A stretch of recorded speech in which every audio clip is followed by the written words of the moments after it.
Consciousness Show on Wolf Spirit Radio.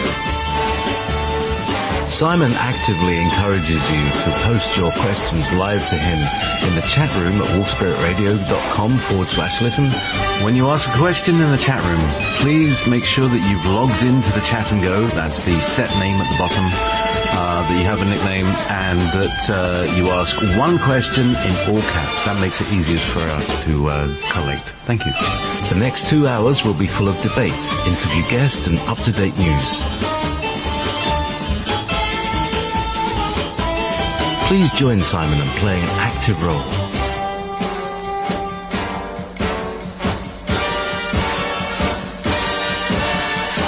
Connecting Consciousness Show. You're listening to Wolf Spirit Radio.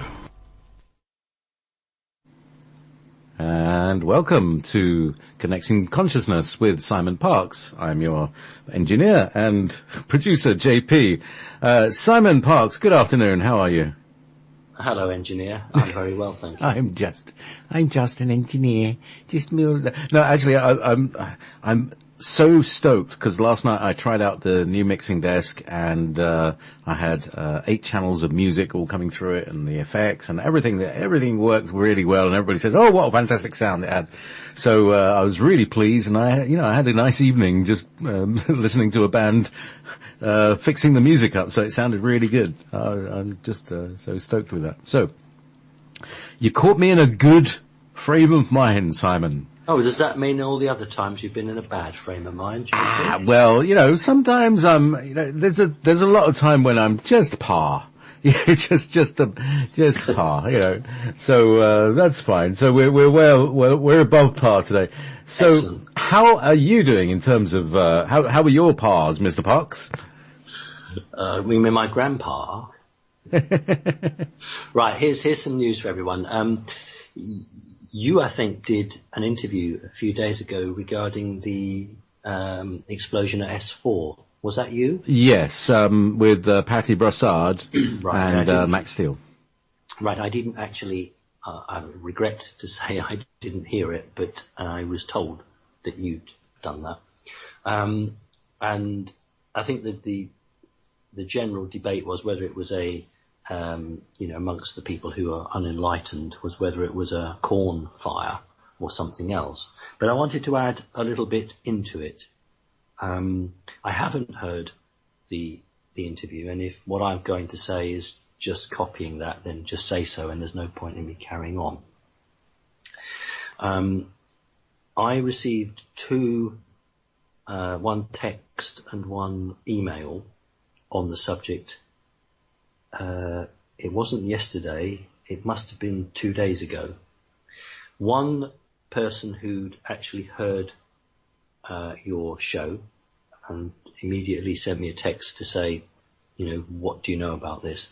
But about half a day or so before that, I'd had an email from somebody, and my understanding is that a weapon around about 2 to 2.2 kiloton range, but in the neutron type.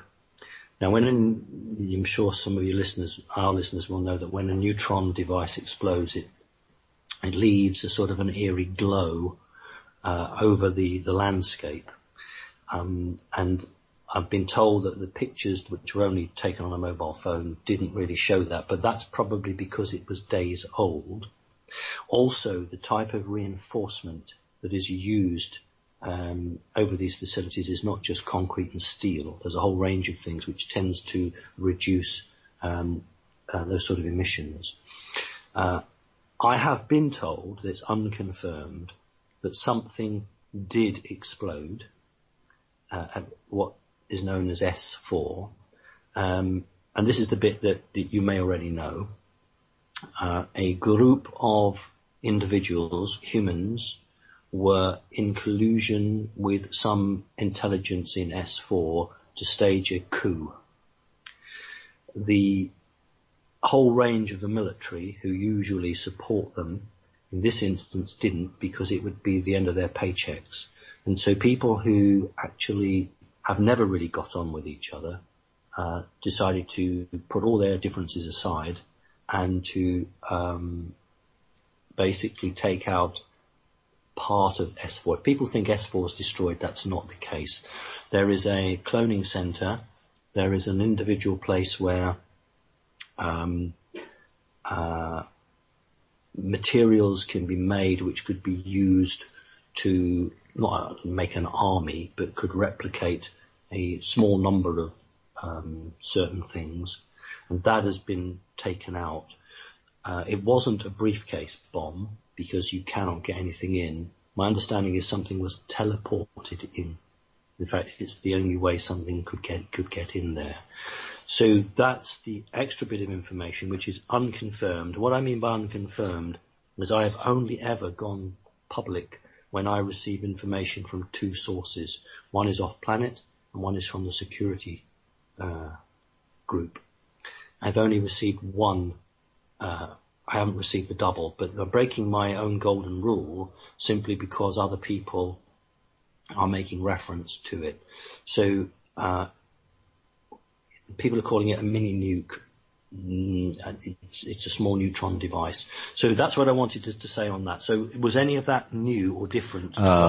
Yes. Well, particularly the detail about the like you say, there's only one way in, and that's through teleportation. And so you have to be quite actually you don't have to be quite an advanced race. We had teleportation in 1943, didn't we?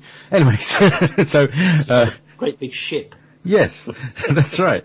So, teleportation, not such a problem, not so impossible.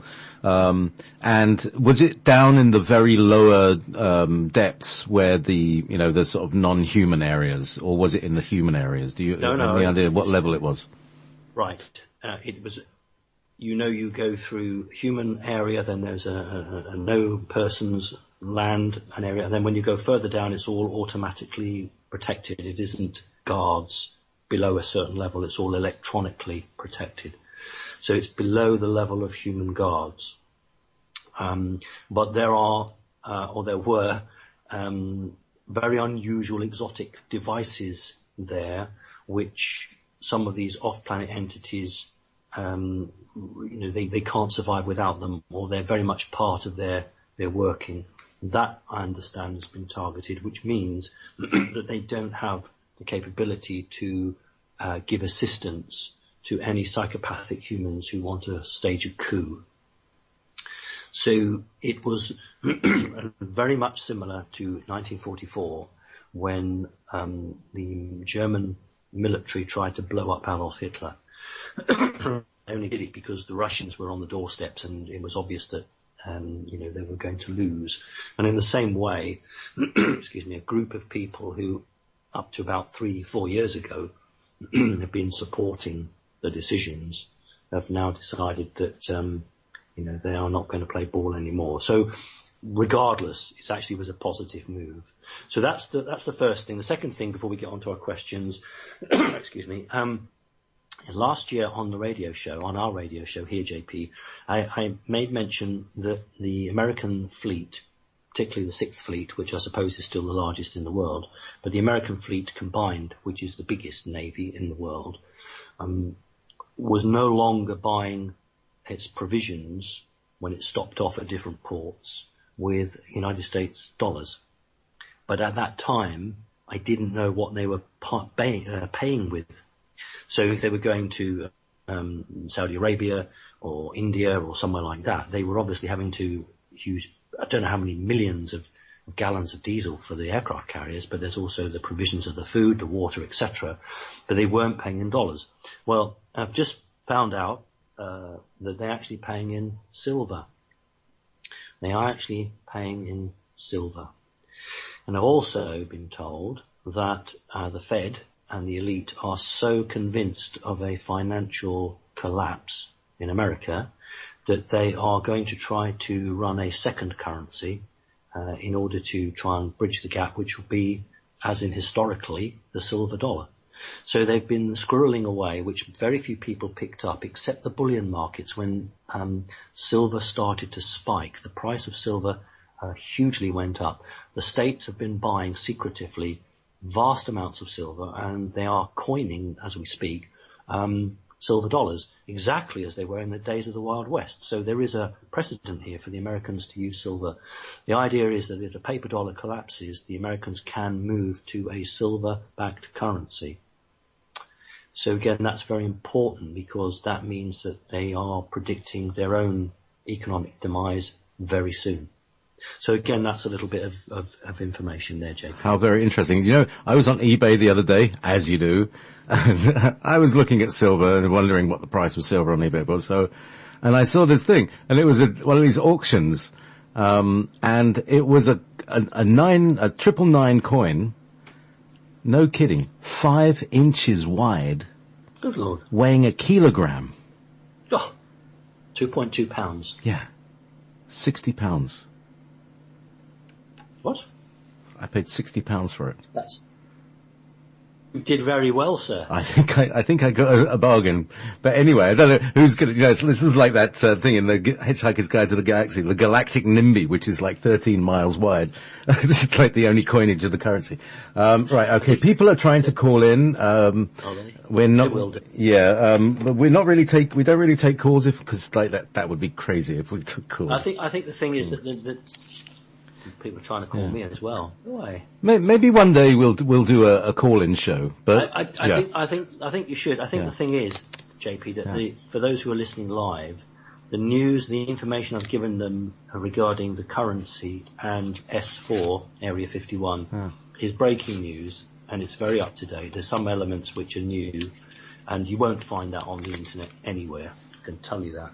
And so I suppose if people are interested in that and they follow it, then their immediate reaction, I suppose, is to try and get hold of the radio show and try and talk. Exactly. So maybe one day we could do a sort of a thing. Yeah, why not? When you're feeling strong and up. Yeah, feeling strong and tough and powerful. So listen, where shall we start? Shall we now? There was something else. Oh yes, Studio 9 Jam on YouTube. Is where you find Simon's shows. Also on simonparks.org, there are always links into where the show is, and the Facebook group. Simon, do you have a kind of outward-facing Facebook presence, as it were? No, I don't. The Facebook page was started up, and it's not actually my Facebook page. I allowed other people to set it up who wanted to talk openly and as a group, but I don't go on to that Facebook page because it's difficult, really. I understand how important Facebook is to many people, but because it was set up by the CIA, I'm always very fairly cautious. So I don't actually play an active role in the Facebook, but I know that others do. I've actually trained Facebook to give me the adverts of things that I actually like to buy.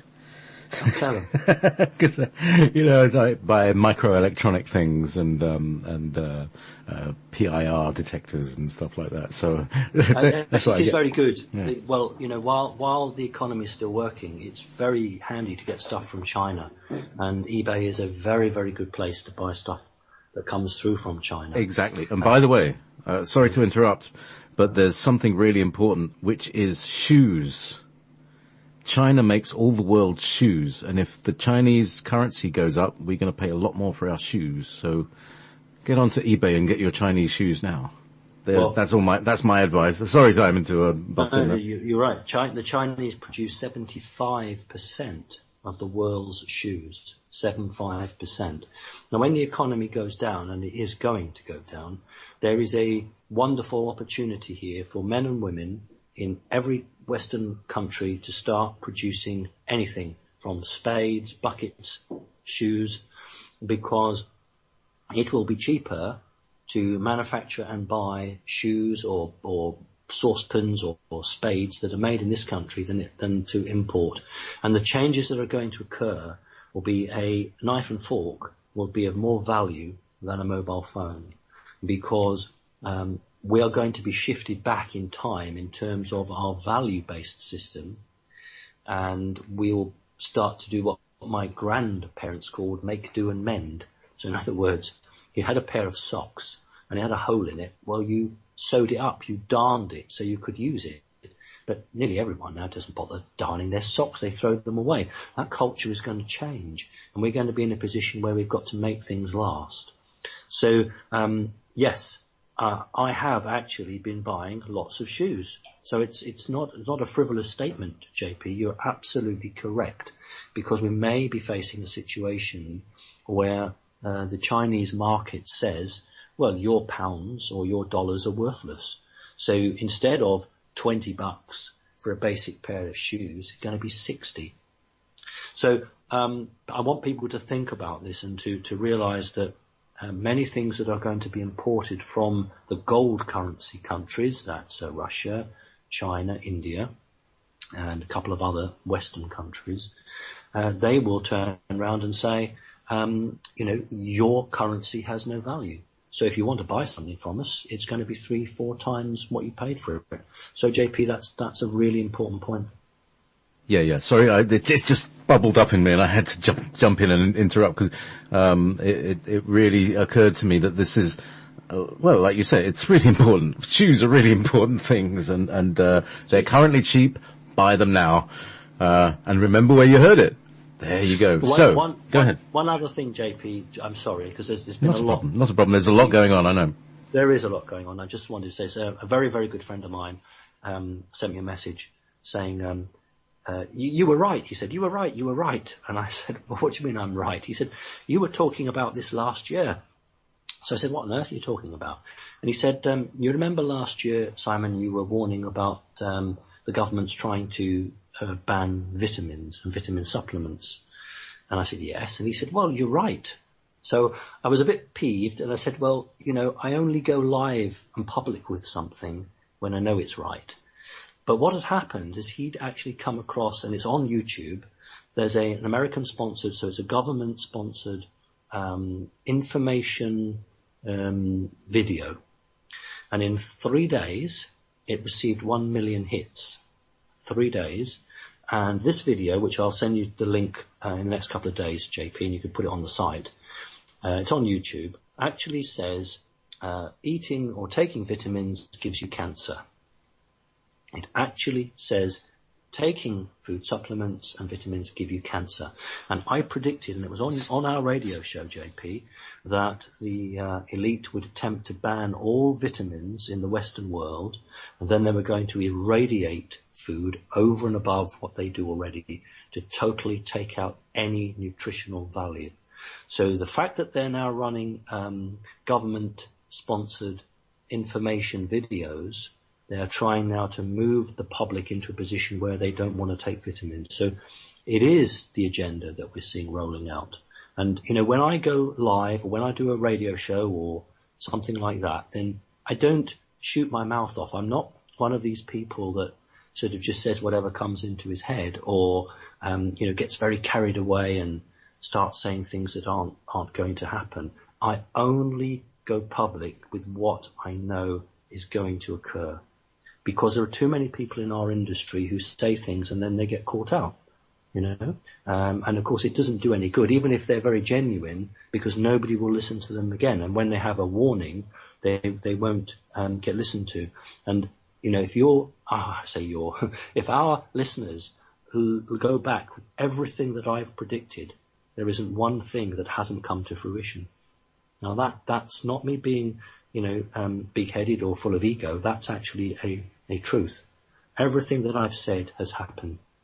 And so I'm not at all surprised that now the governments are moving to ban vitamins throughout the Western world. They'll start in America first. So, look, that's my latest up-to-date news, JP. I'm sorry to have gone on. So let's go through with the questions. Oh, not a problem, Simon. I think, it's really important to have the news section. And it's not to be, skimped on, and, because, you got intel from your people, yes. Here's the thing. You got these different connections, and everybody says, oh, the reptilians, and oh, the this, and all of that. Are you a spokesperson? Or are you, your own man, and you have these connections? What's your relationship? In terms of the reptilians, they can't help themselves. They brag, and often when they brag, they give information away. In terms of mantids or mantis, they're far more thoughtful, and their agenda is quite considerably different from that of the reptilians, because the human race and the mantid race is very, very closely connected. So the mantid race has an emotional and a creational attachment and a evolutionary attachment to the human race, whereas the reptilians have none at all. They're just a parasitic group. And so that's the off-planet mob. The on-planet people are far more everyday sort of people, people who do very good jobs, protecting citizens around the world and doing all the stuff that they do. We don't really talk about them very much. So if I was a spokesperson, I would have no leeway. I'd have no freedom. I would just be the man that reads the news. So I'm a person who receives information and then feels duty bound or honor bound to pass that, because if I didn't, and somebody will say, well, you knew about that, why didn't you say something? Because that could have saved us a lot of grief and heartache. So I will always give the information, providing I've had it verified. I will always give that information out simply because people need to know. And what they do with that is up to them. But if they act on it and they prepare themselves, then I've done everything I can, and I can say, I did my bit.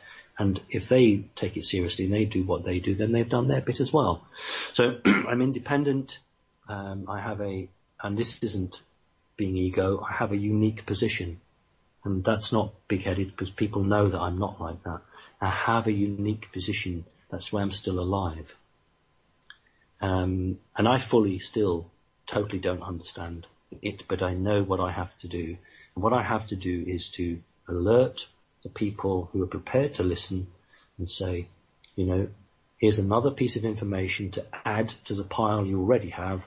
Now you go and do with that what you will. So I hope that answers it, JP. Okay. So I don't know sorry, there's things falling over. I want you to take a breath and let's relax and get into the questions, shall we? Okay, go on then.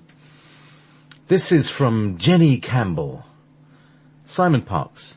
I recently woke from sleep to see a globe with the grid on it. Oh, okay. This was see-through, so could see the room through the globe. The wall was lit, and along the wall was long broken lines of light about 30 centimeters in length, about a foot long. Yeah. I immediately looked to see if there was something projecting this, and saw a black roundish out of shape something near the globe. Can you tell me what this means or why I saw it? Thank you for answering many questions on your show that have bothered me for years. Okay. We can't know because we can't see this person, but I would assume they were fifth dimensional. So the questioner may be fifth dimensional Palladian or sixth dimensional Lyran. It will be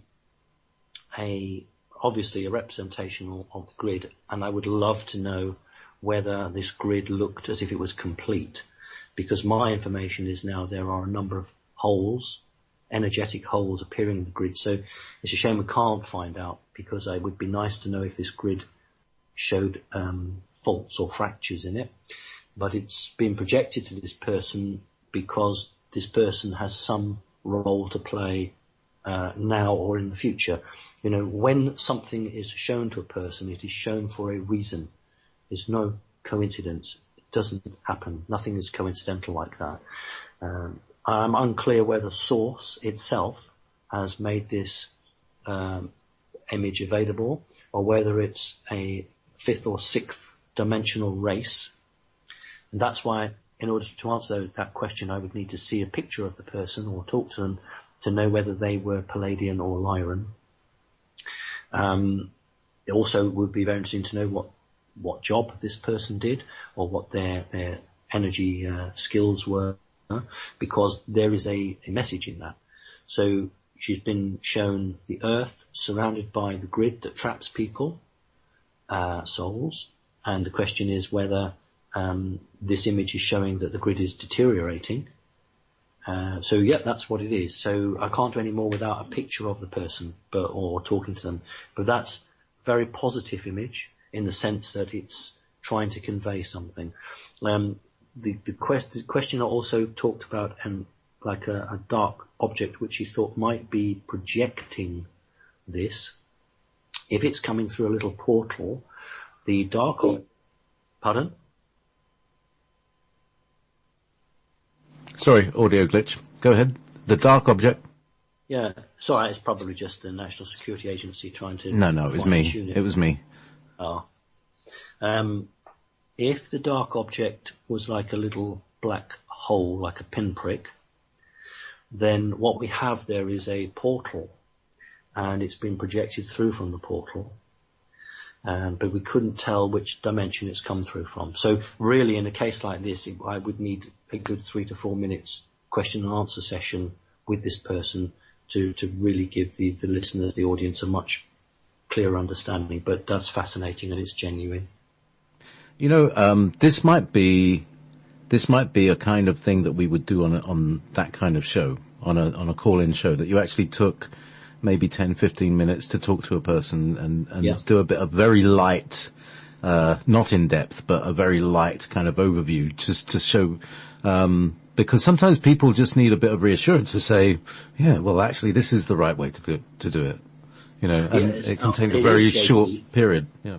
It's JP, but it's also that the listener, or the observer, doesn't always identify the key points. And when I talk to them, I can tease out information which they hadn't thought was relevant, but is incredibly important to build it up. So yeah, that's something that I would be very happy to do. Well, there's the format. Right.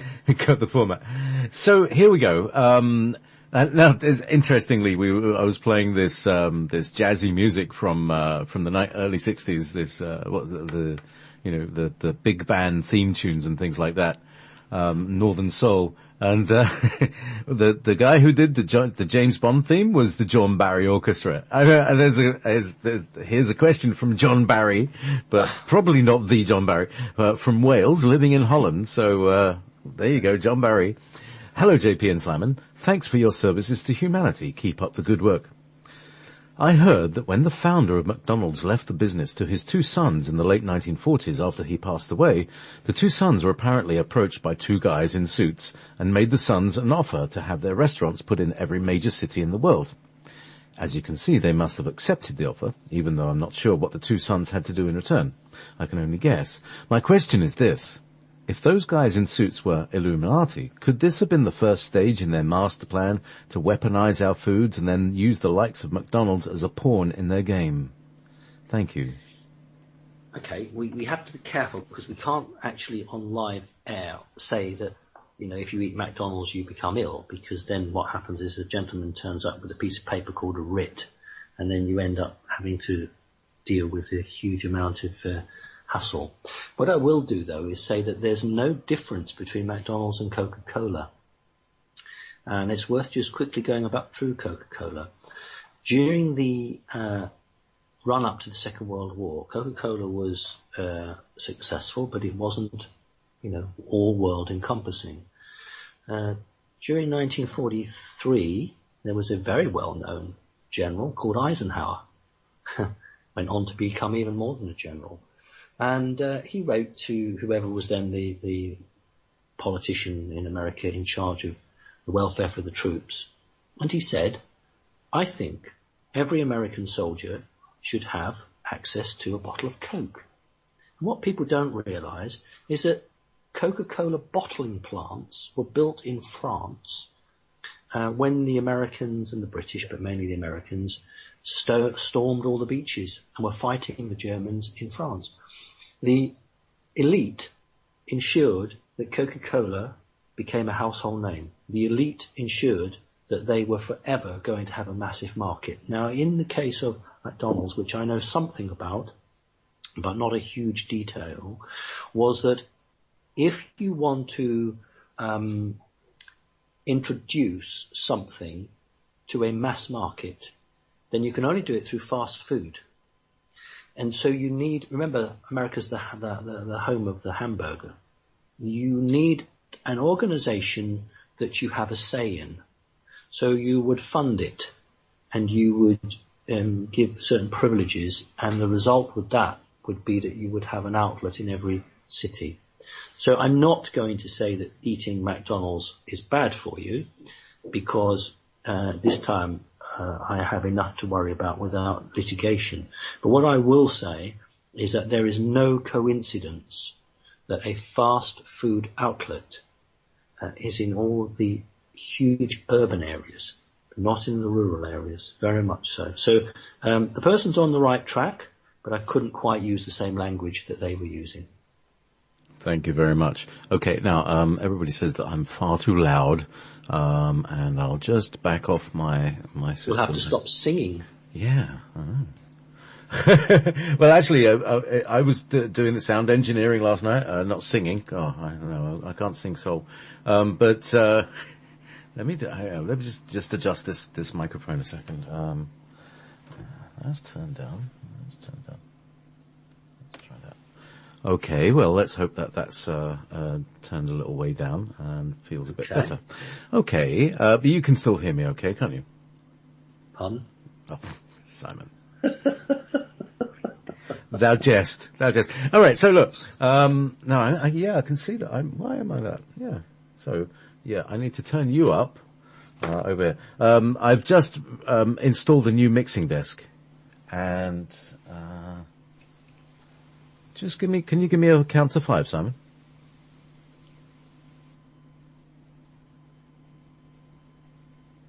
Have I lost you now completely? Simon? All right, so that's interesting.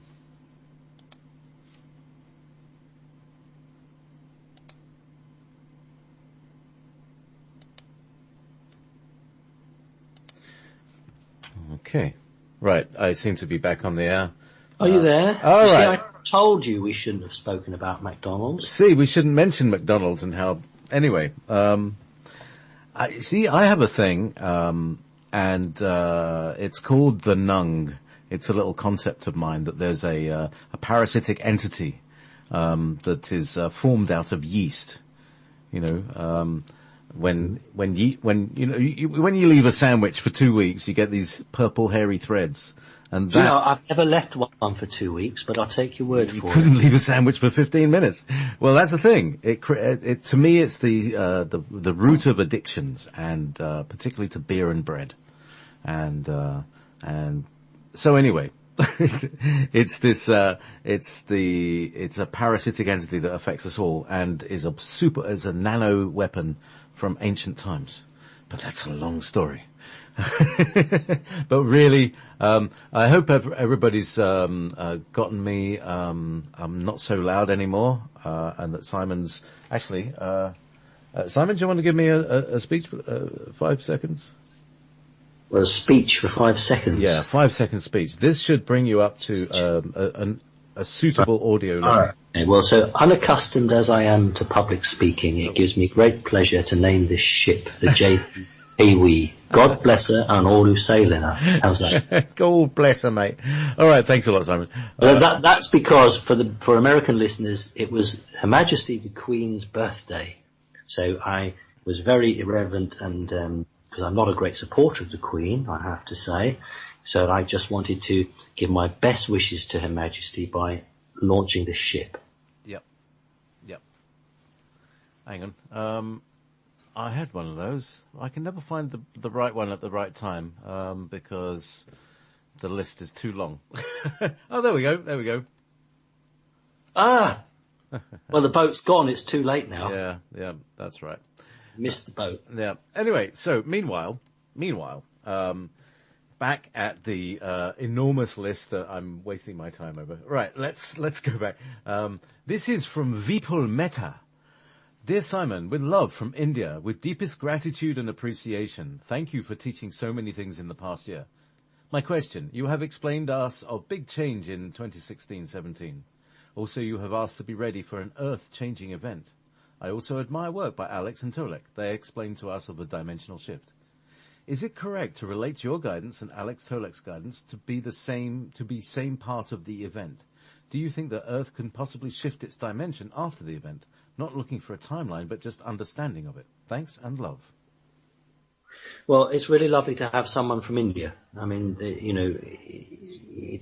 it's obviously going to be the case that you draw people who speak their language, and clearly the person speaks English. But the very fact that they're all those thousands of miles away and are listening and picking up, and that's really, really good.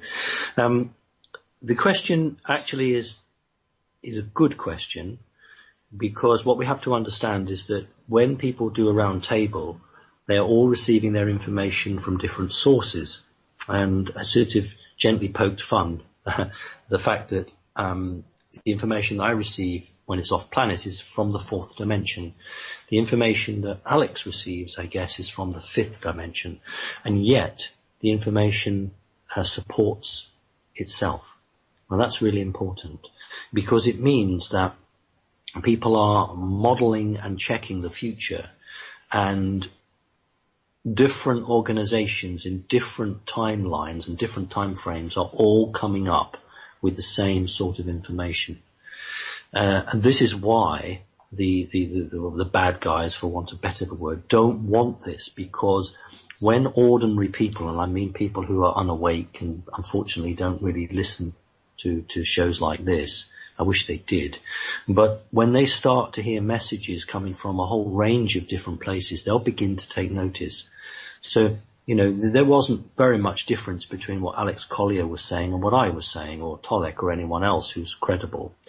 So the answer to the listener is yes. The information that she is hearing does complement itself, whether it's the fourth dimension, the fifth, or the sixth dimension.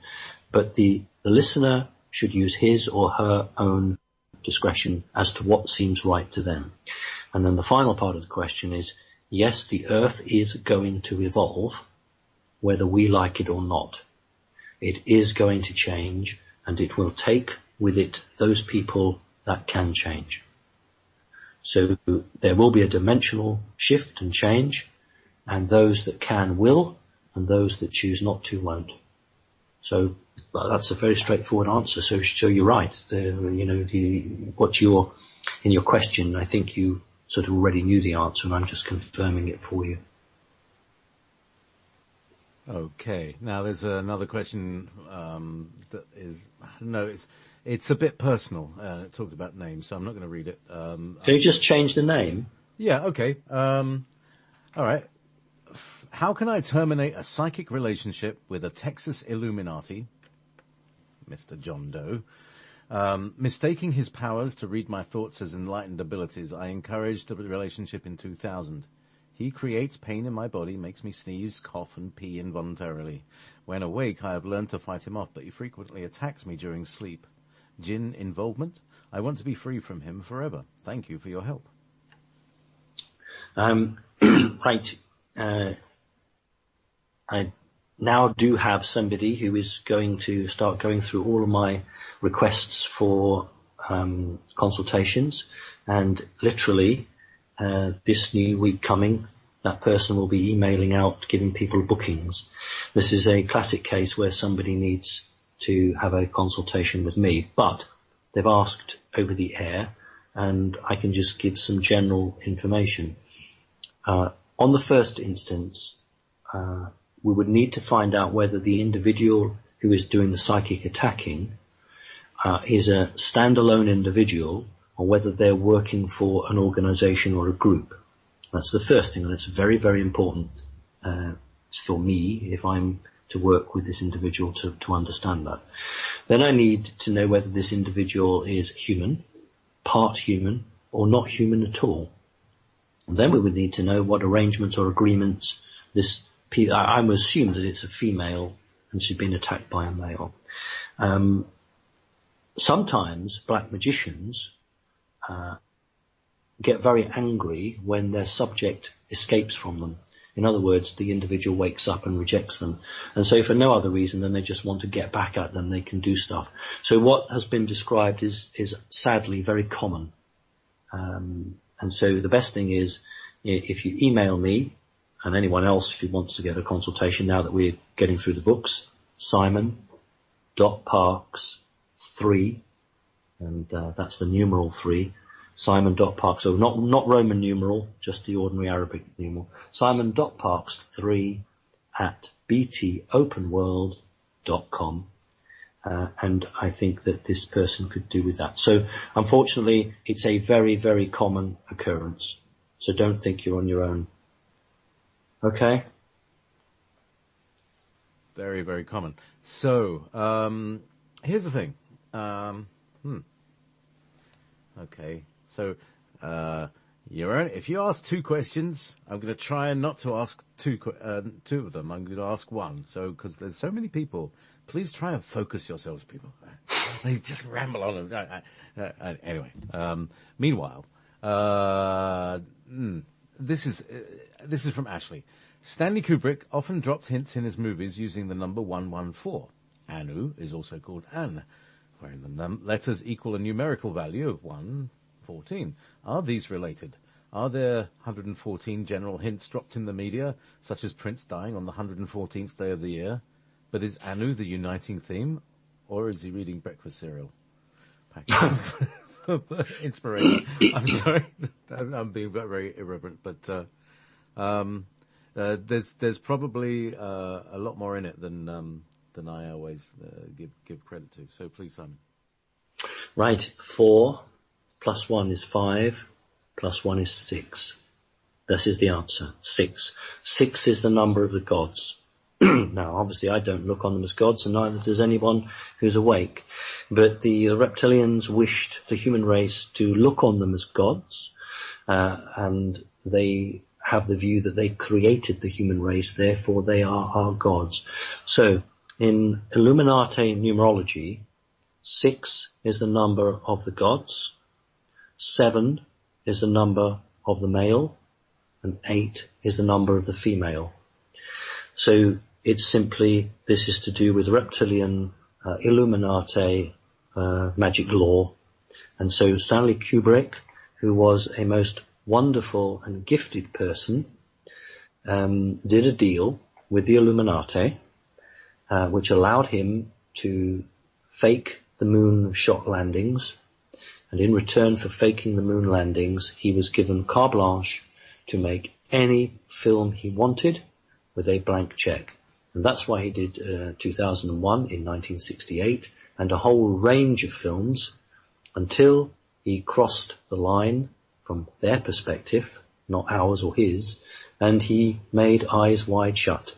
And with Eyes Wide Shut, he blew open the whole cabal of the Illuminati, and that's why he was removed. And before the final edit went for proofing, it was completely taken away, recut, redone, and so the version that you see on cinemas is not the version that Stanley Kubrick intended the public to see. So 4 plus 1 plus 1 is 6. That's your answer. 6. So, all right. So I'm just reading ahead. There is a couple of questions. So, MK Ultra victim. This is from James. MK Ultra victim Kathy O'Brien. Are you familiar with her? Yes, I am. Exposes in her book The Transformation of America things like George H. Bush making her believe he could turn into a reptilian by using holograms. As someone who does not know the level of holographic hallucinatory and memory manipulation technology that exists, I'm wondering how someone such as yourself can know for sure whether they're not a top priority mind control subject. For instance, you've discussed how you're programmed never to be programmable, but how can you know this in itself is not a program belief? Apologies if this seems rudely invasive. I'm a big follower of your work, but also know this is an important area in discernment. Well, that's a good question. If I wasn't who I am, then I would take, as we say in England, umbrage at that question. How dare you ask me such a question? You should believe me. No, it's a very, very good question. And I've never, ever, excuse me, shied away from answering any question unless the person's rude. If the person's rude or is clearly paid to cause trouble, well, then I don't engage with them. This is a very, very valid question. And the answer I give is perhaps a bit surprising, and that is, I would ask everybody to ask themselves whether the information that I give on when I do my live shows in the public with the conferences, or whether I'm on the radio show, whether the information I give is supportive of the human race or whether it's negative to the human race. Whether I drive around in a $30,000 motor car and hobnob with everyone, or whether I just live like an ordinary person. And the reality of the situation is that those people who are placed into a position or are manipulated, generally the truth comes out. Now, I've been live now with this subject for 6 or 7 years. And the reason that the press let go of me was because they couldn't bring me down. They tried and they tried and they tried. And they couldn't bring me down because the story is consistent. Now, people who are genuine and believe things, but they've been mind altered, their stories just don't match. They can't hold a thread through. The interesting thing about the George Bush thing is, first of all, please don't look at YouTube videos of people with their eyes supposedly changing. This is just, in most cases anyway, it's just a fault with the camera and the lens. Most military and laboratory experiments, what we would call my lab, aliens are not involved. In most of them, they're not involved, but they are projected and used so that the subject believes that they are being interfered with by off-planet entities rather than, the military, your own human race. 75%, in my opinion, of all my labs have nothing to do with aliens at all. I believe maybe 20%, 25% do. And that's important, but that's a bit off the subject. So I would throw the question back at the questioner, and the question I've taken the question in good humour, and I think that if I threw it back at them, they'd take in good humour. Is that, do they believe that my work over the last 6 or 7 years has been supportive or negative to humanity? And if it was negative, then that would mean that I was controlled, or at least I was being manipulated. If it's positive, then it means that I'm not, because the elite don't want positive messages out. Their message is, let's get rid of vitamins. You all need to be microchipped. The Twin Towers fell down because an aeroplane crashed into them. And people who go out and challenge the established norm aren't controlled by the elite. So that's my answer. So I hope that's acceptable. Thank you. Again, this is a really good, I know you're tough enough to take, you're strong enough to handle a question like that, because you have to come. It's like pushing through the sea or ocean. You have to deal with the resistance of movement through the thought. From the fourth dimension to the third dimension, it pushes. It's like a hose pipe into the ocean. The thing is that I am drawn or driven to try to counterbalance all the lies and rubbish that the elite put out, and I know that I'm going to have to answer questions which are difficult or personal or tricky like that, but I can't pick and choose, because again, I wouldn't be genuine if I said, oh, well, I'm not answering that one or I'm not answering that. that's not a genuine person. It's like sometimes these people don't actually like to show their faces, their names. I have people call on my door. I don't particularly like it, but I'm real. I'm a real person. And I understand that if I want people to believe in me, and I do, because that's why I give this advice and that's why I give these warnings. I don't just do it and then say, oh, well, nobody listened to me. I don't care. I do care. Well, that's why I do it. I want the human race, or the good group of the human race, to survive, to evolve, and be even more special than they are. So I will go out and I will take it on the chin, because I know there are plenty of people out there who can see the truth. And if I talk to 100 people and one person accepts what I say and goes and does their own research to educate themselves, then that's one person I've reached. I don't say, oh, I've failed on 99. I've made one person do their own research, and that's the point of it. So it was an intelligent question. I didn't take it personally. It's one that needed to be answered. So yeah, great, thank you. Mm-hmm. So this is from, let's see if I can read it, Pseudo Cerberus. Very good, Cerberus. Anyway, dear Simon and JP, if you can, I would like you to tell me what the following means. I have noticed for some time now that when I allow my eyes to relax, a translucent vortex-like something appears in my vision. This is usually after seeing lots and lots of tiny swirling white lights, and often happens when I'm looking at a clear day sky. If I can sneak an add-on, I have also noticed that I relax and focus on the stars and moon. A black halo appears around them, swells, and eventually falls in an arc to dissipate at the horizon. Do any of these things mean anything, or are they simply tricks of the eye? Thank you. Right. I haven't had other people describe it exactly as the way you've described it, but that's because every human's brain is slightly different, and the eye is different, and the third eye interprets energy differently. So people will use the language that they can to describe what they feel they see, or what they are energetically seeing. I think what's going on here is that the person is beginning to see through the holograph. Now, we really don't want to go to the flat earth syndrome, but I have said consistently that if you think about the hard drive of a computer, it's flat.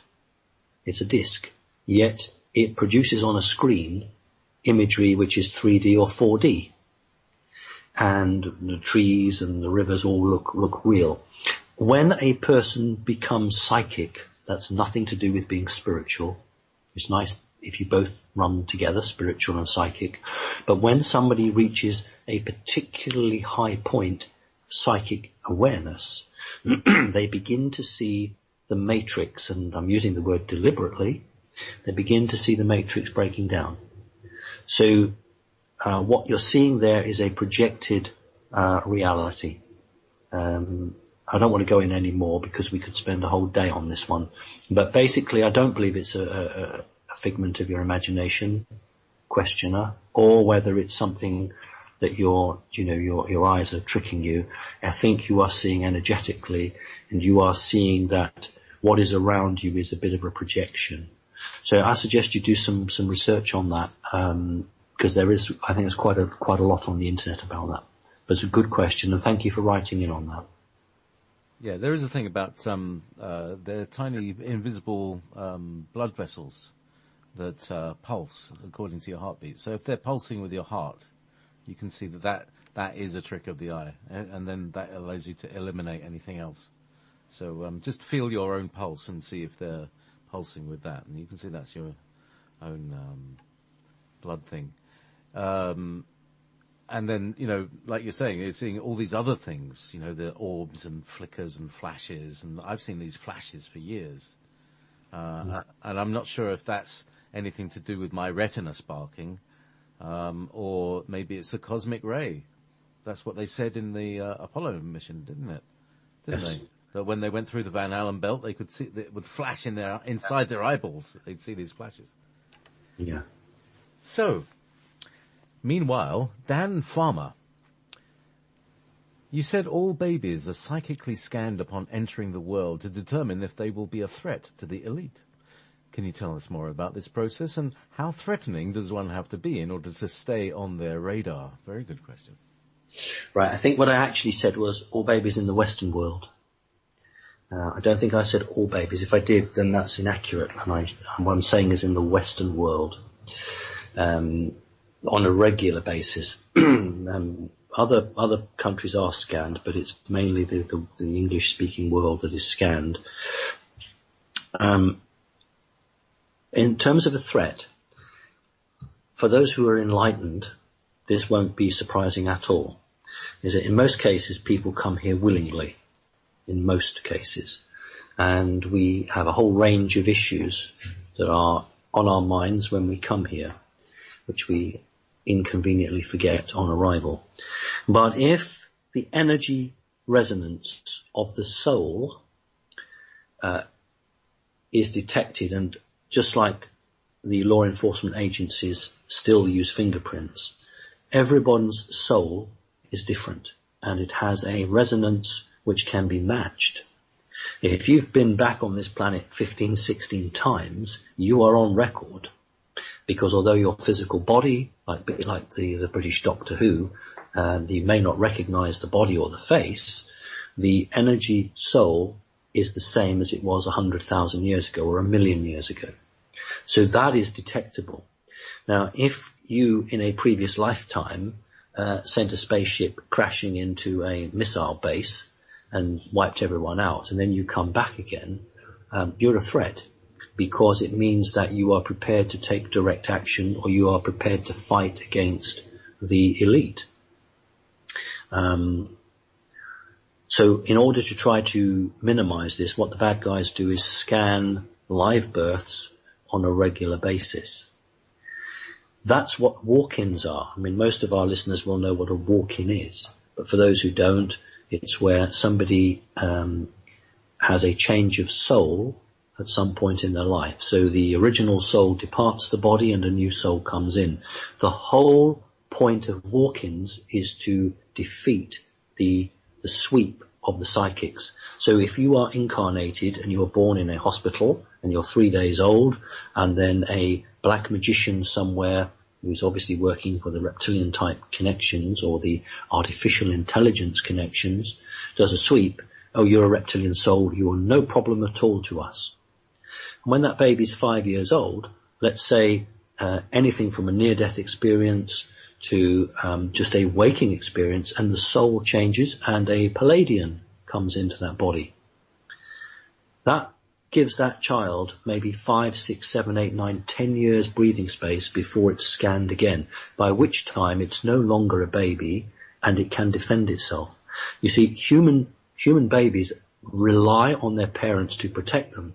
So when an elite soul or a soul that is going to make change comes in, it either comes into a military family for protection, a political family, or a family with a vast amount of money, or a really ordinary family that doesn't draw any attention to it. So, we don't just incarnate willy-nilly, as we say here in Britain. We don't just decide that would be fun to be in this family. It's all chosen and agreed and arranged beforehand. So it's a game, and I don't mean that nicely. It's a massive game of chess. One side is continually scanning, trying to pick up individuals who could be a problem, and the other side, the good side, is continually trying to defeat the scanning abilities and trying to bring these people of change, you could call them star seeds, it doesn't really matter, but bring them in and enough time before they're detected. And that's been going on since Babylonian times. That's a good question, thank you. So this is the kind of cat and mouse game of the that's illustrated in Dune, like with the Bene Gesserit breeding the godchild and things. Well, yes. I mean, you've hit the nail on the head there. Going. Again, here we have another instance where somebody in the media or the entertainment industry either has got some elite information or is trying to sneak that information out. There's so much truth hidden in so much nonsense. It's unbelievable. So much, fun and good entertaining films, and yet there's always something in there that, really is important. Well, So yeah. as I always say, you get more truth in Star Trek than you do on CNN. Meanwhile,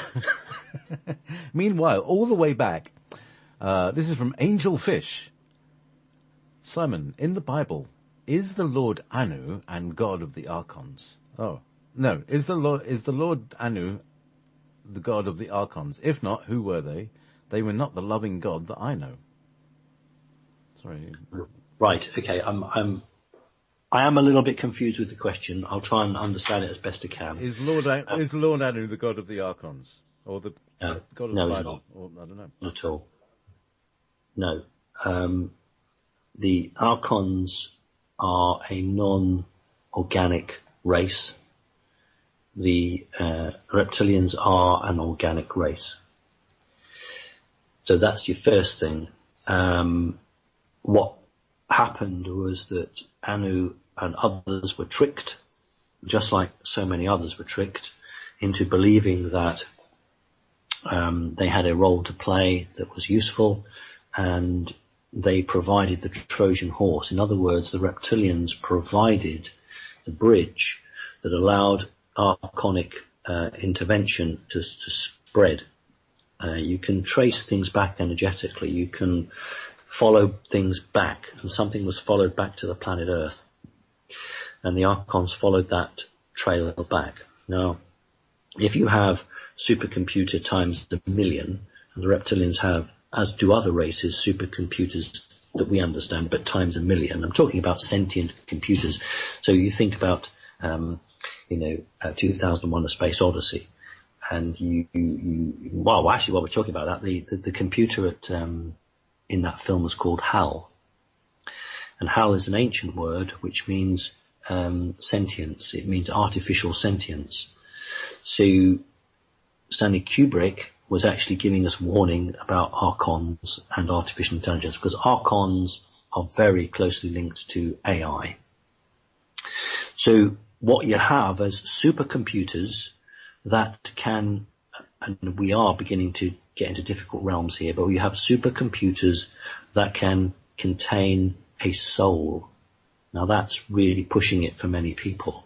But you have a computer that can become sentient. And I have actually conversed, not with my mouth, but with my brain. I have conversed with these machines. Oddly enough, they're male. The only ones I haven't come across a female. They've all been male, but that's probably just the ones I've come across. And they genuinely, they're not like this pathetic sort of artificial stuff that we see on YouTube. We're talking about a machine that can, not just play a game of chess, but can really understand and think, but can't feel. Even though they're these advanced machines, they can't feel. That's what makes them dangerous.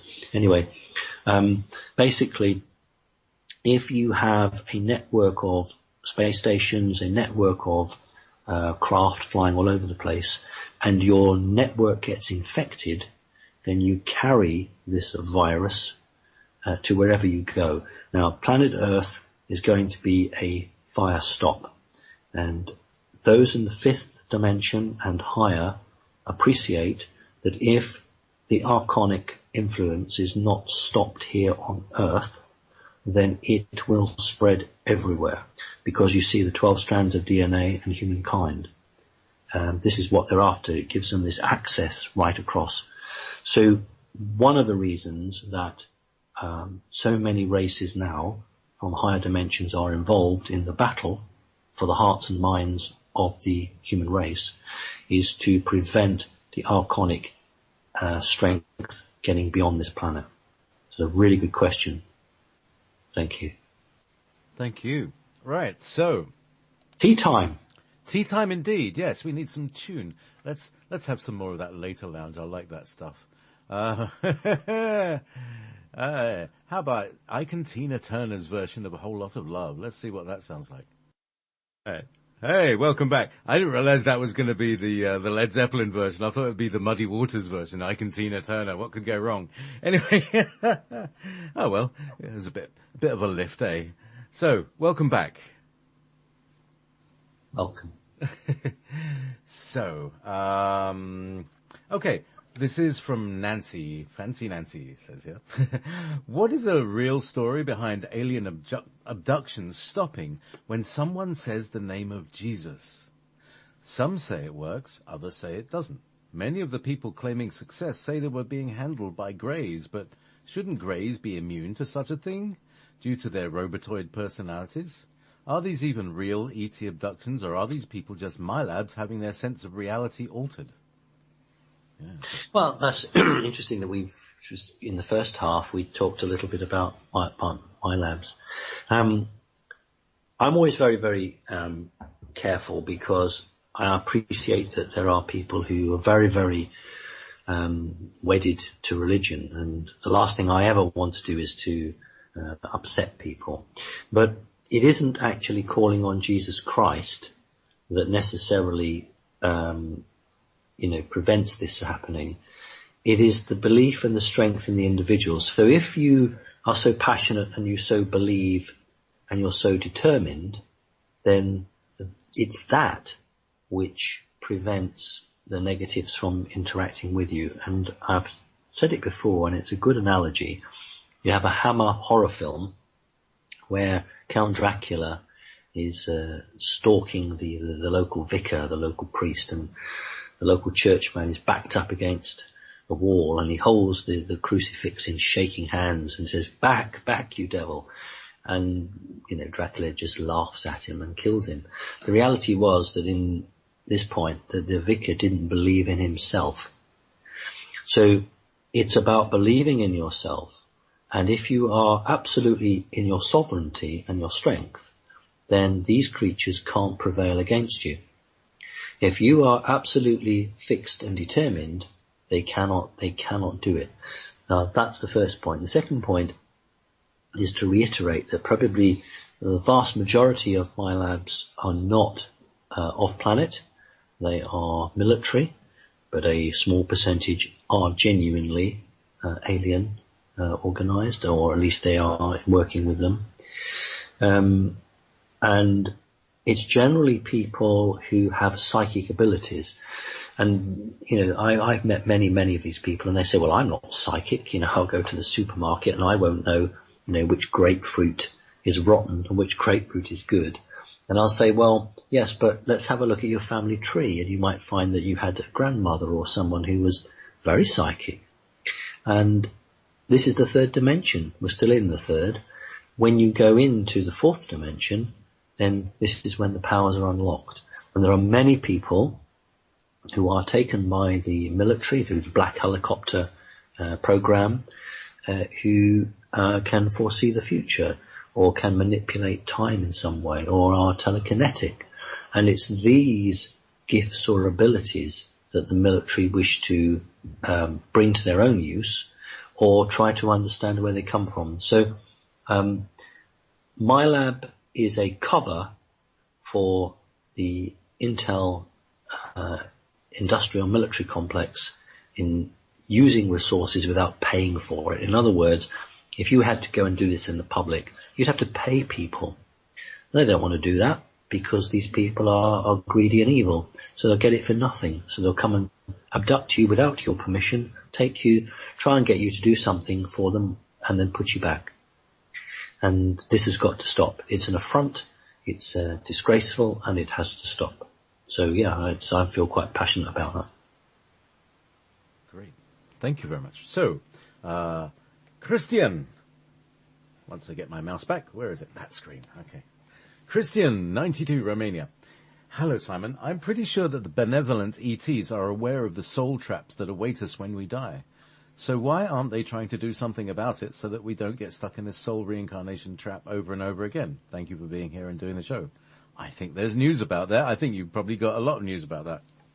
It's a really good question. Well, let's answer the question, because 100 years ago the trap was here, 1,000 years, 100,000 years ago, and yet it was still here. The reality is twofold. First of all, the repeater station is not, the unit that provides the energy is not on the planet. The unit that acts as an aerial is not on the planet. So there was nothing in terms of hardware on the planet that could be switched off to turn that off. Secondly, there is an argument that we've agreed to this. Now, I know we haven't, but I've tried to make people aware that when a minority impose their will on the majority, the minority can claim that they have the right to do this because the majority haven't stopped them. It's a very, very difficult thing. It's a little bit like we see it in the world where a political party says it will do one thing, gets elected, and then does something completely different. But what do we do about it? Absolutely nothing. We wait for 4 years or 5 years and we vote them out, but we don't actually do anything for the 4 or 5 years that this crippling legislation or this affront that might have been brought in goes through. We just don't, because we've been conditioned to play the system, and in 4 years' time there'll be an election and I'll throw them out. So we have a situation where we don't tend to, take action that could bring about decisive change. And when the small group of elite appreciate that, then they know they can play the human race, and that's what they do.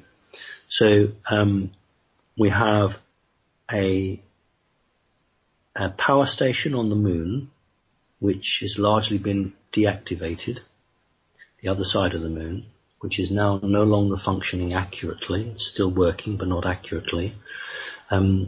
We talk about the rings of Saturn and other rings on other planets as being Jupiter, and there are a number of other things that act as aerials. But it was so vast and so huge that in order to take down the grid would have required probably destroying one of the planets. That's how big it was. And it was also seen as an agreement that the human race had to evolve in spite of this grid.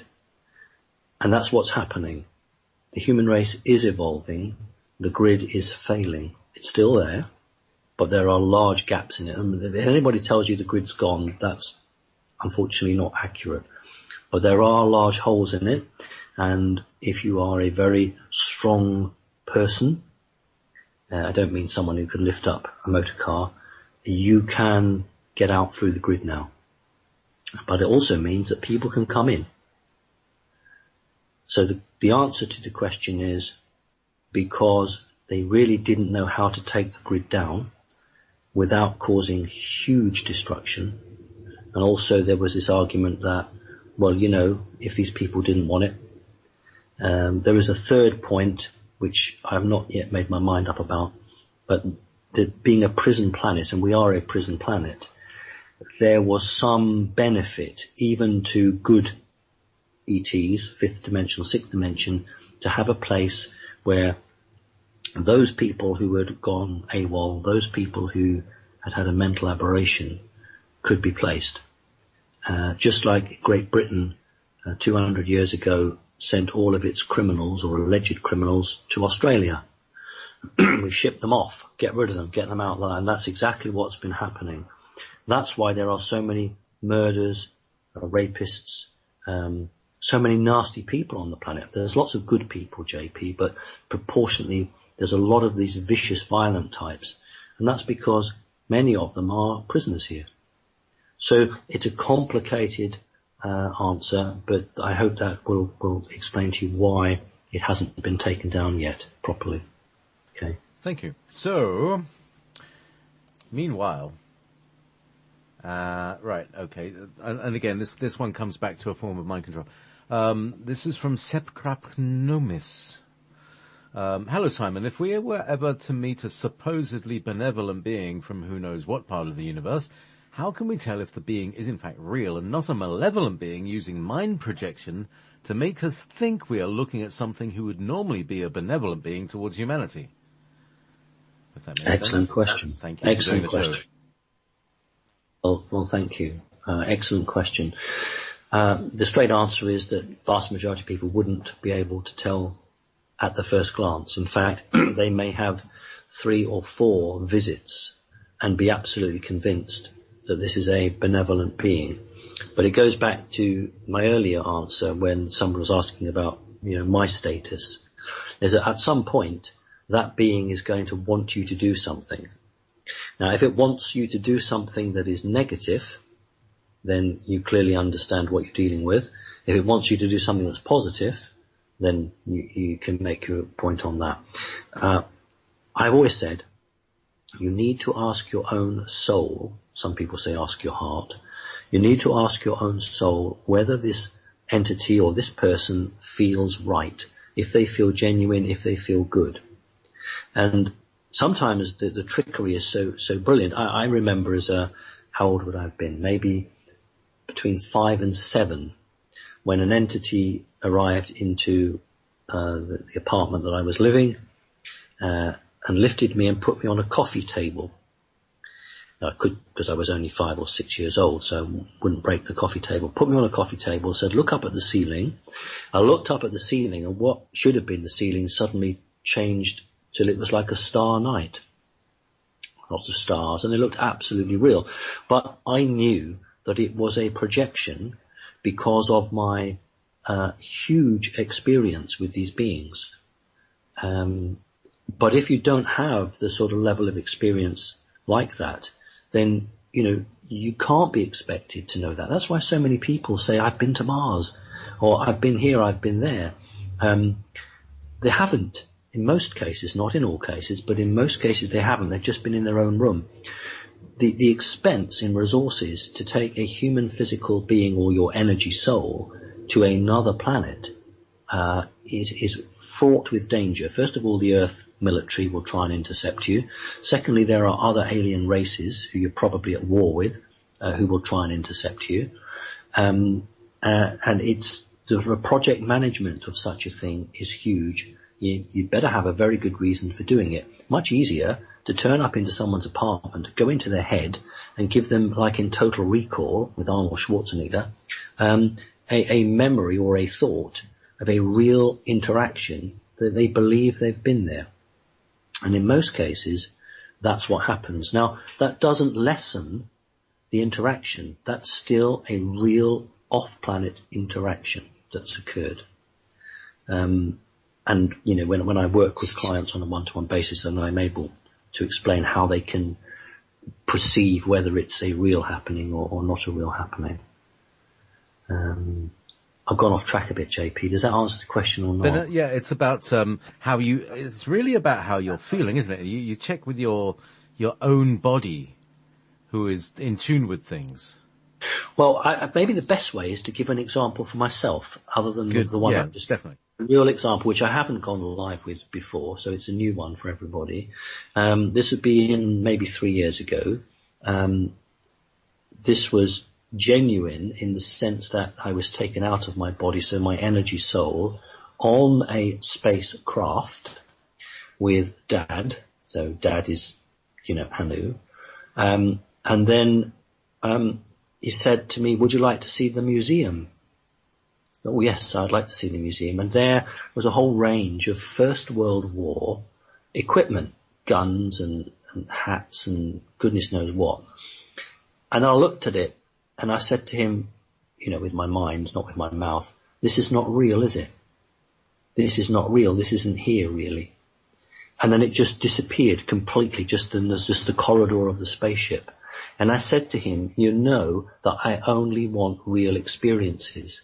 And his reply was, it's a long journey. I thought that this would please you. To create this museum, it would take away the boredom, the time. And I said to him, I don't want fake experiences. I only want the real thing. So I can only pick that up because I've had so much interaction. But people who don't have that sort of level of experience cannot tell the difference between it. And so what you have to do is to say, am I being tricked? Does it feel right? Which is what you're saying there, JP. And does the entity want me to do something which isn't good for humanity? So that's how you check it. if they want to manipulate you for bad, because they do try and manipulate you for good, but if they want to manipulate you for bad, then have nothing more to do with them and say, I revoke you, I want nothing more to do with you, just get out of my life. Okay. Destiny calls. Destiny. Dear Simon, this is Destiny Calls is the name. Right. Dear Simon and JP, many thanks for all your hard work. How might we help regain our past life memories, knowledges and skills? It seems the mind wipe between lives is not necessarily a permanent effect. Love and light. DC.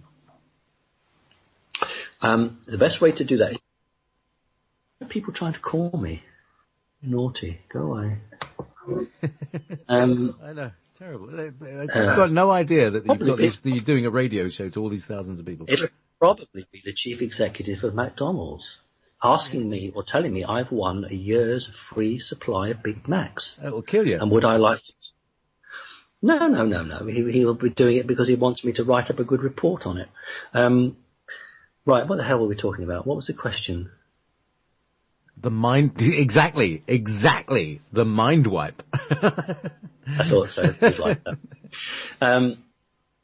The important thing I think about whenever we look at about the human mind is it's a wonderful thing, but sometimes we can repress our memories and we choose to not remember them, and other times it is done so that we don't remember.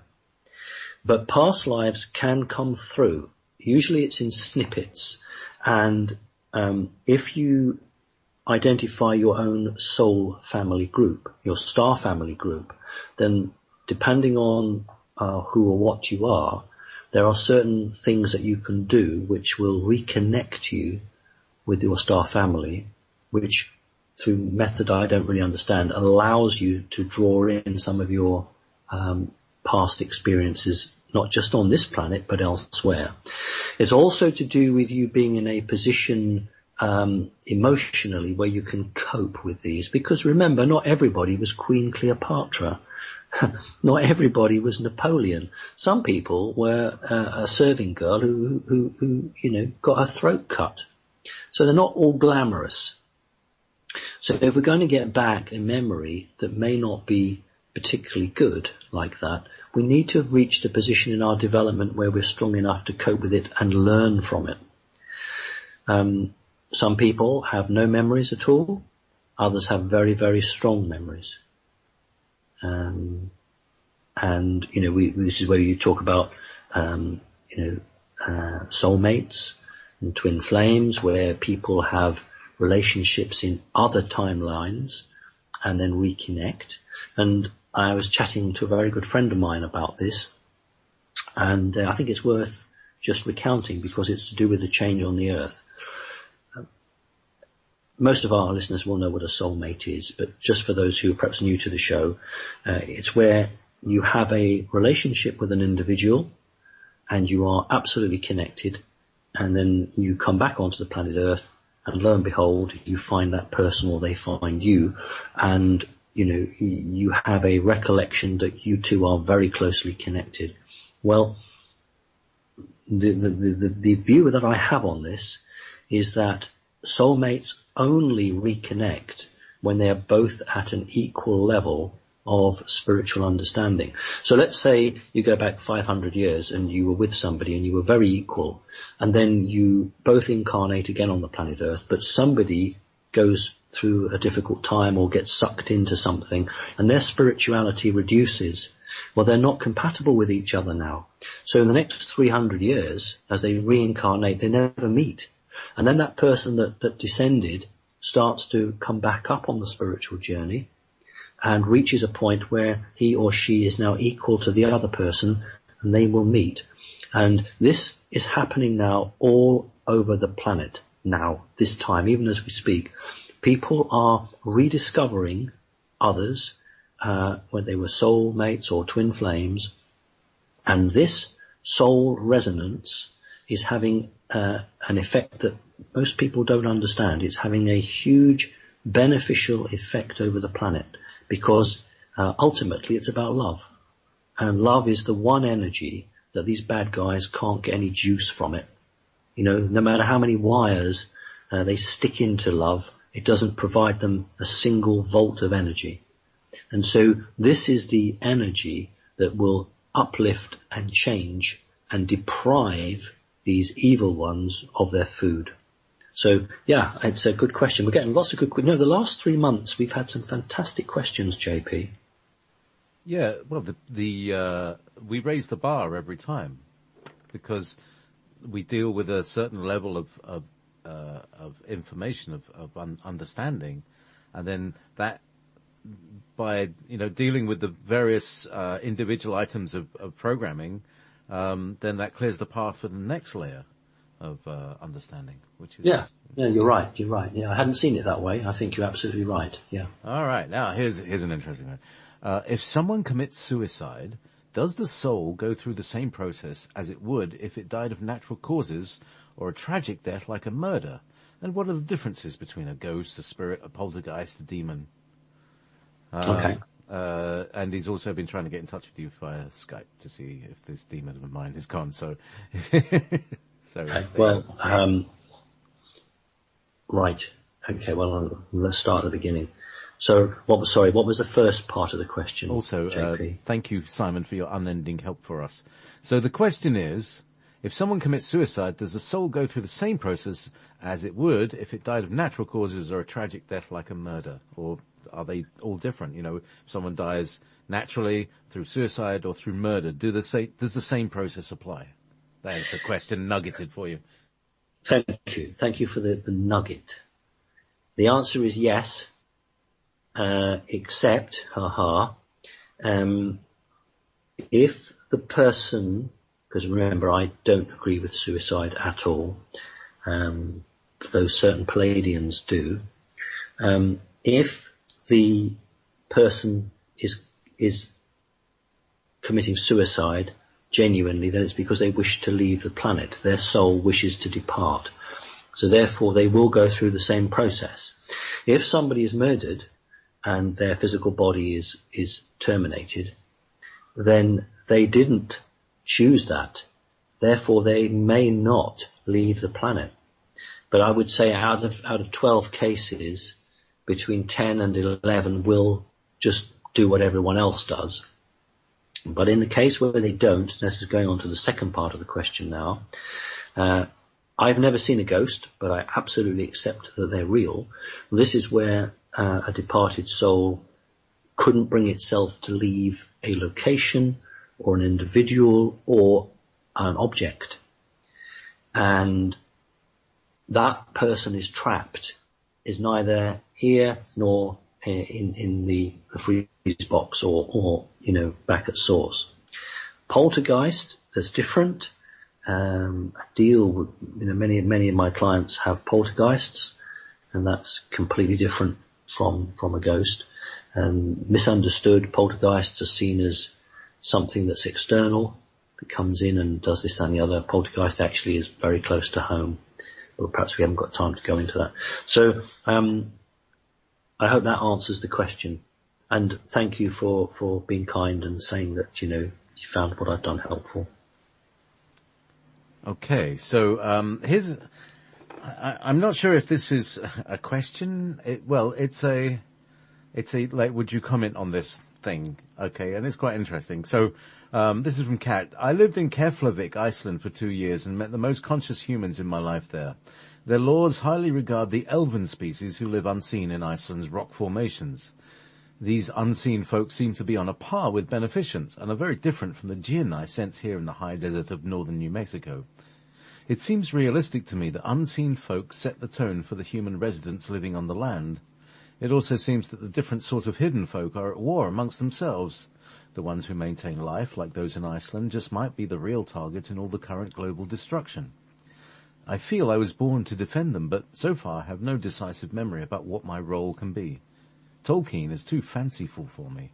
I want high holy science and relationship alliances. Thank you for your time experience. Thank you, JP, for the technology. I hope I am not... I think you run out of... I think there's a certain limit to the characters there. So yeah, would you want to just talk about the elven? Yeah, you're on. Right, that contained so many questions within that statement that the person has written there. There were so many questions there. I have never seen an elemental face to face, but I have seen it captured on time-lapse photography from a genuine source, so I know that it's genuine and not been altered. We can talk about reptilians and greys, and then if we start talking about fairies and pixies and ogres, then we lose a lot of the audience, because that's a bridge too far. And that's a shame, because whilst I don't think there are many ogres about, there certainly are small elemental creatures who regulate the planet. In other words, they have a specific frequency job to maintain a geographical location, and to be like the regulator of a big machine. So Iceland, absolutely, it's had so many folk stories, legends, and I absolutely accept that there are what I prefer to call elementals. The questioner also shows great knowledge, because the questioner has related to jinn living in not the high mountains. What's the term did he use? Not high mountains. JP, what word did he? Northern New Mexico. High deserts, that's it.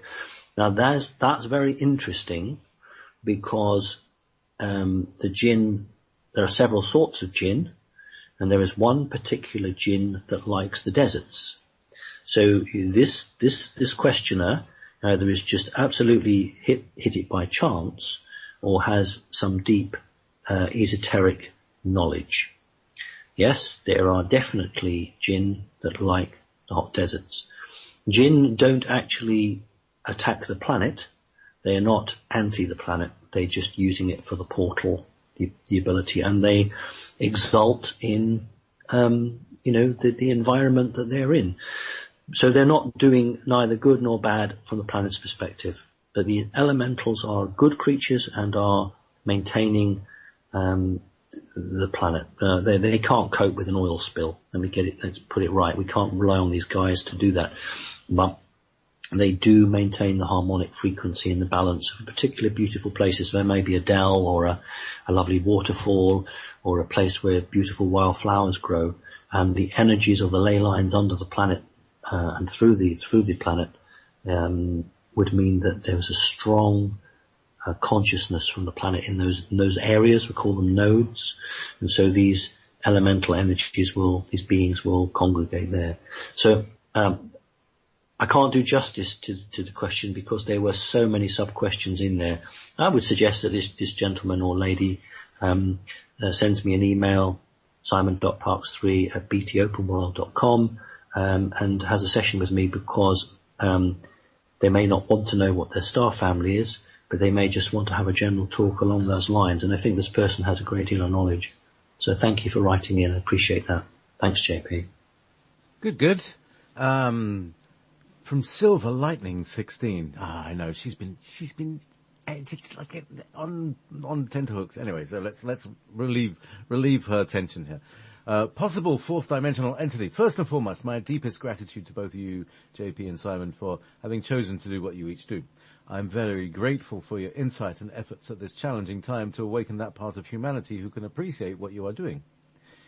Simon, is Shiva, whose sculpture is located at the Hadron Collider's complex, actually a fourth dimensional entity who has taken on the identity of one of the three Hindu gods who presides over existence? While I mean no disrespect to Hindus, I've always wondered if the true nature of many deities identified in the world's religions are actually manifestations of fourth dimensional beings. My sincere thanks for attending to my question. There you go. Hope you're feeling better now. Right. I go back to the caveat that I gave earlier, that I do appreciate that people have many people have strong religious beliefs, and I would never get into an argument on religion because I couldn't win it, simply because if somebody believes in a religion, I don't mean God, I mean a religion which is made by men, basically men writing laws, writing rules, you will do this, you will do that. And an individual is brought up in a family, it's pointless arguing with them. And I'm going to choose my words very carefully out of great respect for people and, a very, very ancient religion. Let me put it this way. If I was, and I'm not, if I was a false God, i.e. I was a living entity in the fourth dimension, and I wanted to influence humanity, there are many ways I could do it, but the best way would be to come down and say, I'm your God, and I made you. And then all the people go and make little models of me. This is my best profile, by the way. And they would then start to make prayers about me and build houses for me, and little plaster models of me can go in the house, and then we would have this, that, and the other. And before you know it, there's a cult that's going. I have said in the past that a number of reptilian princes or demigods throughout Earth's history, when they get booted out from one location, they go to another. And so, think about all the blood sacrifices in the Aztecs and the Mayans and the Incas, though some were less, some of those communities used it far less. But, when the sacrifice plays such a huge role, as it is in the Aztec Empire, you are dealing with a reptilian entity. Because what God asks of blood from its followers, why would you want the murder of a living creature to prove your love for the God? I mean, that's just rubbish, isn't it? Because if you are a true God, then you want the best for your people, and you don't want them to go around sticking a knife in X, Y, and Z to prove how much you love me. So, unfortunately, humanity has got a little way to go yet in terms of saying, actually, we don't need a God. What we need to do is to believe in ourselves and work together as one people and try to achieve the best that we can. And when things go wrong, I won't get down on my knees to the earth and say, oh, X, Y, or Z, why have you forsaken me? What I'll do is I'll get up and say, right, okay, what do I need to make this better? How can I change? How can I develop? What do I need to do? And I won't necessarily go into a church and get on my knees and pray. And again, I don't want to really upset anybody, but in the Western world, in the Christian faith, why would you go and drink the blood of Jesus and eat what's called, the Holy Ghost, the wafer? Why would you eat the flesh of Jesus and drink the blood of Jesus? What animal do you drink blood of? And what flesh do you? Well, of course we do eat. Those of us who eat meat, we eat meat. But what religion requires you to drink blood? Oh, that's satanic, I seem to remember.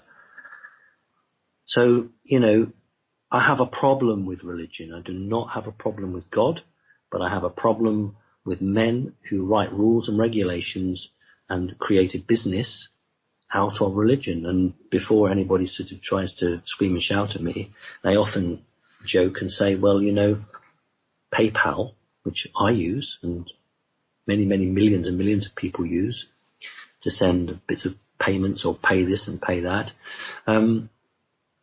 was a business and is a business run by the Vatican. It was Vatican money that set up PayPal, hence the word papal, as in a papal bull. So, it amazed me the number of people that didn't realize the link between the word papal, as in papal, the Vatican, and PayPal. Yes, the Vatican used its own money to set up PayPal, and they take a percentage. So religion is a business. So as soon as a religion becomes a business, how can it be anything other than a business? So as you can probably understand, I'm not that keen on religion, but I don't wish to offend or upset anybody. But it's a good question. Thank you. Yes, indeed. Good questions. It's, because so many people are, as I said, at that level of understanding that is just about ready to step away from dogma and into understanding, true understanding, and seeing reality as it is. From Simon Rose. No, so thank you, Simon Rose. This is from Rose. Sorry. Hi, Simon. Thank you for sharing your wisdom. I was listening to a discussion on full disclosure.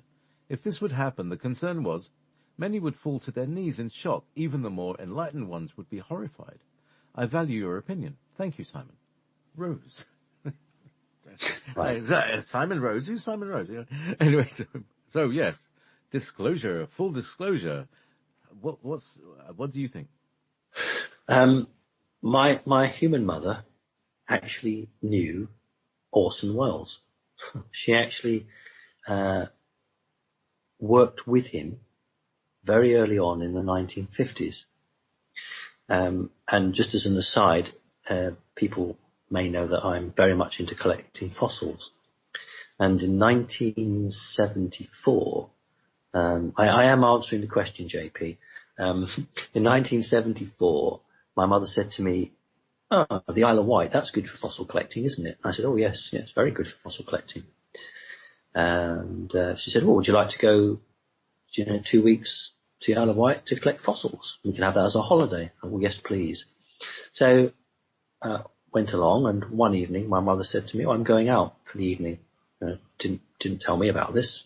Fine, I'm not invited. She came back at midnight, and she came through the doors, and she said, "I've just spent 3 hours with Orson."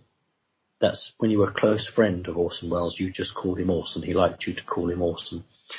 And so it was very clear it was a complete setup. She'd obviously been invited to a do that Orson Welles and others were going to go to, and managed to manipulate me to agree to go into the Isle of Wight. The reason that I'm saying that is because Orson Welles was a member of the elite, and along with many others, were used to try to see how the public would react to an alien presence.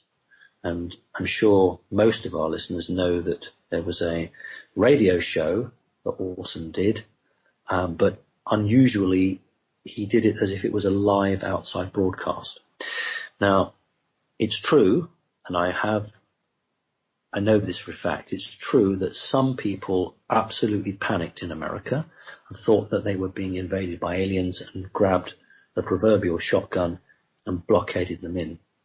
But they were very small. The elite who had set up Orson, and Orson was doing it, he knew what he was doing. They ran the major newspapers, and they ran a story that the whole of America was panicked. The whole of America was, in fear. And this was then used to the politicians to say, you cannot disclose. And ever since then, until the last 10 or 15 years, the argument about not disclosing has been because the human race won't cope with it. However, we have this other agenda that wants to introduce a fake alien invasion. And so this is why we've had, over the last 30 years, so many science fiction or science fact programs, so that we accept the fact that aliens are real and that they might want to invade us. So it's a double-edged game going on here. If you speak to the official spokespeople of a government, they will absolutely say there is no such thing as aliens. But as I have shown beyond any doubt in my live presentations at symposiums and conferences, a number of years, the British government funded educational training in primary schools in Great Britain to prepare them for an alien invasion. So on one hand, they're trying to indoctrinate children to accept an alien invasion, but on the other hand, they say publicly there's no such thing. I believe the human race can cope with it. Yes, there will always be somebody who will fall on the floor. That's why the Vatican is, moving towards trying to get its flock, its congregation, to accept the fact that God made aliens. Therefore, if aliens arrive, it doesn't mean God's redundant. That is the position they'll use. But the vast majority of people will say, okay, there are these aliens. what do they intend to do? First question. Secondly, because I'm afraid most people are service to self, what does this mean for me personally? Is my bank account going to still be here? But those who are more enlightened, it'll be, right, how does this shift the whole development of humanity? In other words, what's the governance, the government now of the planet going to be? And those that are really clever will say, okay, how long have you known about this? And if people say, well, do you know what? We knew about this since about 1920. What else do you know? And this is the can of worms. Okay, so you've got this technology, you've got that technology, and why didn't you ever share us that you have the cure for cancer? Well, you know, it's very expensive, and we thought if we, et cetera, et cetera. So it isn't the fact that people will collapse in a heap that bothers them. It's the questions that come afterwards. How long have you known? What technology have you got? Why did you lie to us? That's the element they don't want to face. I think the human race is ready for this now. Heavens, we can't go on any longer. It's an absolute fact. All the elite know about it. Top brass in the military know about it. Senior politicians know about it. Kennedy knew about it, paid with it with his life. So, you know, it's time for a change. We're there. We're sick of it. We've done it. It's old hat. We know about it. Let's move on. Let's try and create a world that's a lot better, doesn't have these ridiculous and old-fashioned, outdated ideas. You know, and people will step up to the plate. They'll do it. The vast majority of the human race will work with whoever, providing it's a fair deal. And I think that's all the humanity wants, a fair deal. Goodness knows we don't get it from our own leaders at the moment. So it's a really good question. Thank you. Thanks, Simon. Right, there's a good one. Strands from Fraser. Hi, Simon and JP. How many strands are both of you on now? And how many strands connected are needed to communicate telepathically? Are some strands more psychic than others? Thank you for your time and patience. So, yeah, how many strands are both of you on now? How many strands you on, man? Yeah, man, I got 15 strands. Yeah. You sound like the characters Cheech and Chong. Exactly. Yeah, much to the English, the British, but will mean a great deal to the Americans, particularly those in California, I understand. Right. I haven't seen a picture of JP lately. I do everything visually. So I can't, and I won't answer that question because it's a personal question. And I try always to steer away from personal questions. But I will go into some detail about the strands. Oh, there he is. Look at that. He wants me to be personal. Right. Okay. I've seen you. What a horrible mug. Thank you, JP. This is my favorite look at it. For some reason, I have a thing about polka dot mugs. Yeah. I love drinking tea from polka dot mugs like that. Right. Do you have a bikini as well? A teeny weeny one. Yeah. Anyway, so that's enough of my ugly mug. There you go. Thank you very much indeed. That was excellent. Right. Okay. Well, obviously you want me to be personal. Yeah. Spread me out. That's like a laboratory experiment. You know? Well, we don't do any of those, poor creatures. I will answer the question, but I'll just talk a bit more first. When you connect or draw in one of the strands of DNA energy, you connect to a particular star family or star group. Now, depending on what the majority makeup of your soul is, that will either be a huge change or development, or it won't be anything great at all. You can't necessarily say, oh, look, I've connected with a Lyran strand of DNA, therefore I should now be able to teleport JP from the polka dot factory back to his nice, warm, cozy place in Scotland. It doesn't work like that. What will happen is that we will rejoin that was taken from us. But when that's back in the energy body, there has to be a unlocking of these codes. This is a safety device to stop anyone from hijacking the code, because if you can obtain that, then you sort of, if you're a bad person, you could really do quite a lot with it. But once the 12 strands are in and it's unlocked, then yes, telepathy, telekinesis. There are a number of people around the planet who are able to be fully telepathic in this third dimension, who can, lift up an orange or a grapefruit from one part of the room and place it in another room. And these people work for the American government or the British government or the Russians or any of the Israelis, actually. Mossad have a huge section. One of the reasons that President Putin didn't want, when the business started in the Ukraine, the Black Sea port, not just because the Black Sea Fleet, I don't know that many people know this, the Black Sea Fleet are actually based, I think was it Odessa or Sevastopol? I get very confused. Anyway, there was a group of dolphins who were under very, very special Russian intelligence connections that had a telepathic connection with their handlers, and unfortunately, I'm afraid, the object was to carry a bomb and swim up to whatever and blow themselves and the boat up. But there are a huge development in this, and there are people and animals on the planet that actually have telepathy beyond anything that perhaps Hollywood would care to tell people. So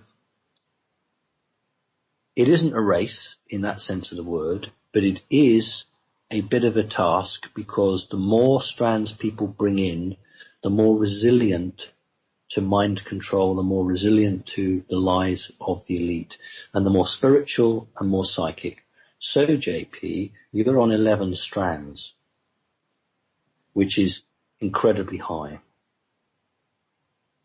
Well, very high. I don't want to boast, but Well, you are. I love that. Actually, I like the number 11, and I'm 55 years old. So isn't that interesting? Okay, but what that means is also that you will